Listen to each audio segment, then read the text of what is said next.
5 съвета за по-наситен и издържлив цвят на косата. Първо, след като си боядисаш косата, не дей да я миеш поне 2 дни, защото така цвета укрепва по-хубаво към косама. Второ, не си мий косата с прекалено гореща вода.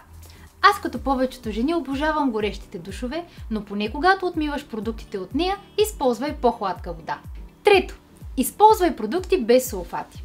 Сулфатите абсорбират всички полезни олия от косата ти и по същия начин ще накарат цвета на косата ти да избледнее по-бързо. 4. Намали температурата на пресата си или за още по-хубаво избягвай използването й. 5. Лятото идва, така че избягвай да топиш косата си в басейн с хлор, за да запазиш цвета й.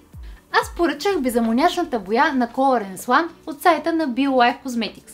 Формулата й е обогатена с протеини от пшеница, соя, овес и царевица, които хидратират и подхранват косата и предпазват скалба от раздразнения. Поръчай от онлайн магазина на BioLife Cosmetics или провери в аптеките.